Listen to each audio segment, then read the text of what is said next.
Hello everyone, this is Raid, and today we will be starting with the tutorial series for the EOS Essentials. And today's episode is about the integration. And where do we start? So this is episode 1, so it will be 2 episodes for the integrations. The first one will be the dev portal. So let's get right to it. So this is the development or the developer portal. If you are new to it, let's see if we go back here, and then when you sign in, you can go to your dev portal here, and you will be greeted with the dashboard. So the first thing you want to do is create a new product. Let's call this EOS test, and then you can add your Epic store if you want, the link to it, or this is actually showing you the link to it. We can skip for now because we are not doing anything within the Epic online store at the moment, so let's skip all of this. We go straight to here, so click on that, and now let's look at the Epic account services. So there are 2 parts that we actually need. First, we want to do the client, and then we do the permissions. So we're starting from right to left. Branding is for the Epic store, so let's not worry about it today. Let's go to the clients. So we don't have any client, we can create a new one. Let's add one, and let's call this client is EOS client, and we need to add a policy to it, and this policy will be peer-to-peer. You can obviously click here and all of these, and then add your new add these policies if you want, give them some access. Obviously each one will show you different like for example achievement, you have different access to things, but we will keep it simple. We will just select peer-to-peer, and that's it. We don't need to worry about anything else, I guess.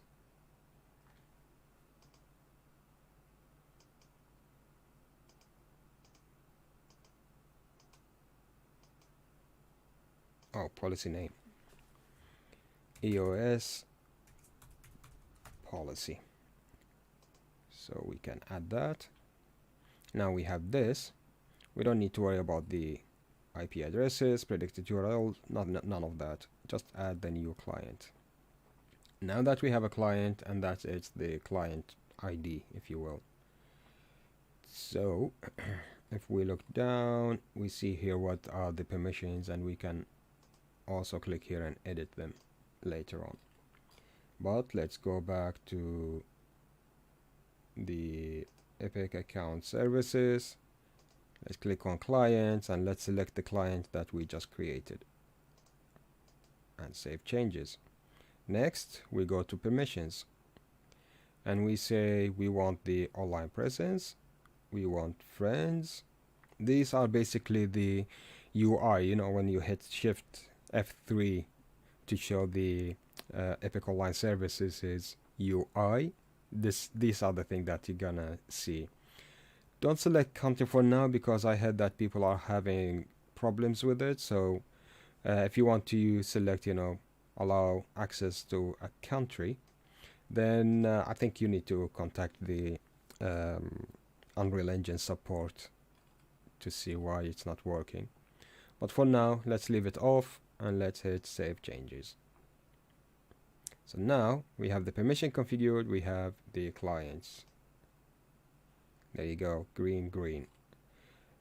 So the next step is we want to go back to product settings, and then if we scroll down, we have all of these codes, if you will, and we will need those inside our project once we run the plugin.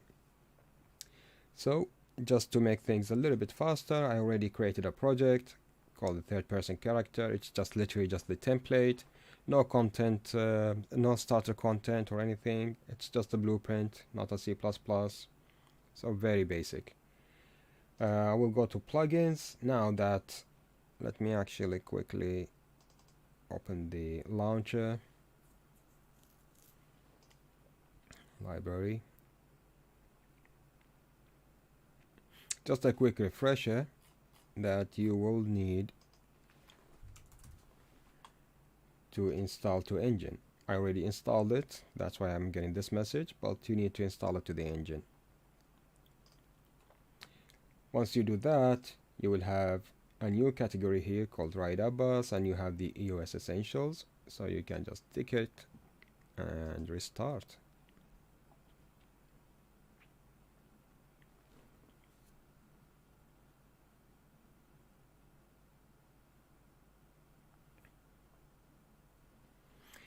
When you have it restarted, go to project settings, which you can find also, settings, project settings. It will bring you to this, and if you scroll down, you will see now EOS. Why am I not seeing it? Oh, actually, before we do that, we need to go to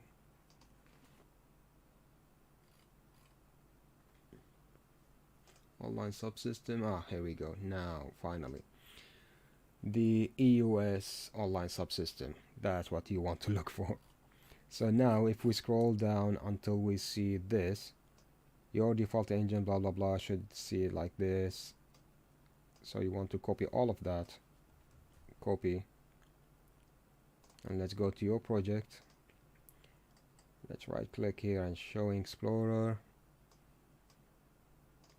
And then you want to go to config, default engine, which is this, scroll down, and at the bottom paste whatever we just copied.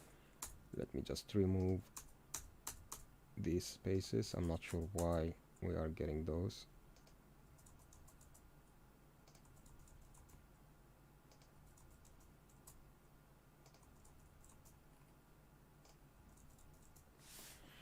Okay, save, and now we can close the engine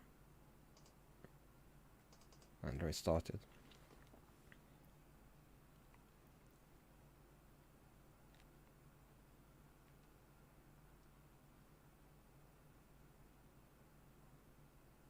After restart, let's go back to the project settings, and now if we scroll down, we should see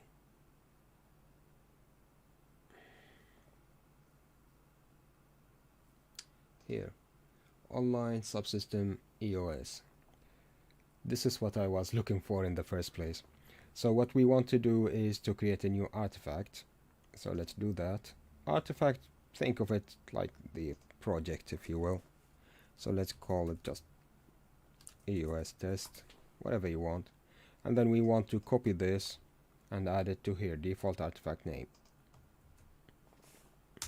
Alright, now here, client ID, client secret, and all of these, they are basically just those things.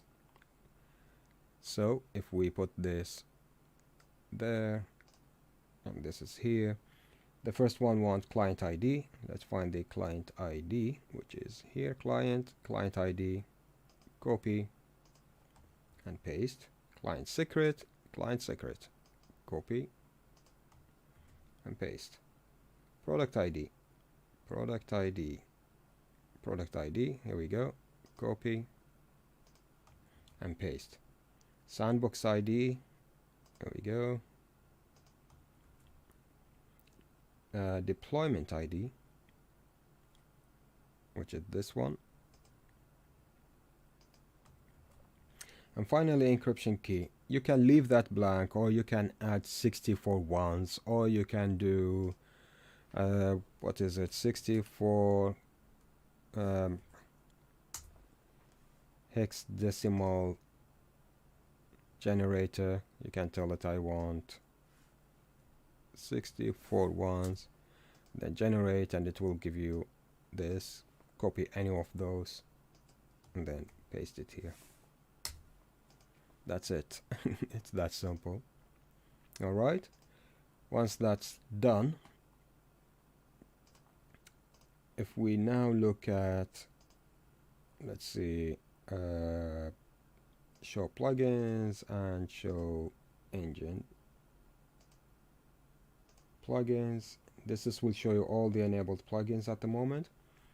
So EOS Essentials, we can see it here, and we have maps and all of that.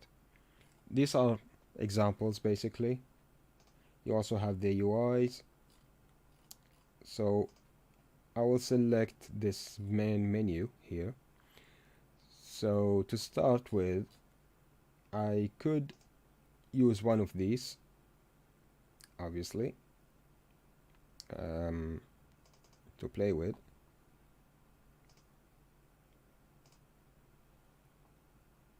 All what I'm doing in the level blueprint, it's just literally just showing the widget, creating a widget and then add it to the viewport. And this is literally just that. So if I play, it will show me this. So let's try to do something similar to this, but for our third person character. Okay. Save all. Inside our third person, we have maps. Let's create a new level and let's call it root menu. And let's open that.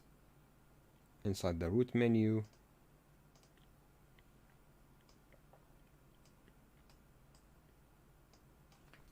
let's say create widget,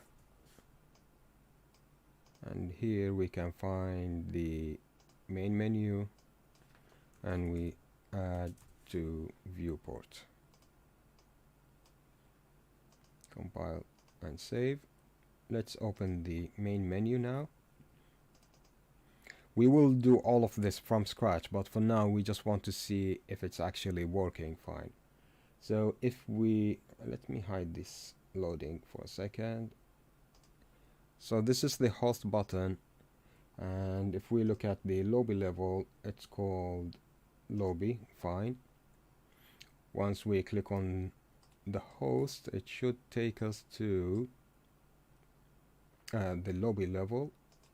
With the lobby level, we will also see the lobby menu. So if we hide the loading screen and then we click on start, here we can tell it which level we want to go to when we hit start. And in this case, I want to go to my third person map. So I'll copy that, and inside my lobby, I'll just paste it. Compile and save. Let's start our root menu. It will show us the menu, and we will say login, which will bring this login thing. Allow.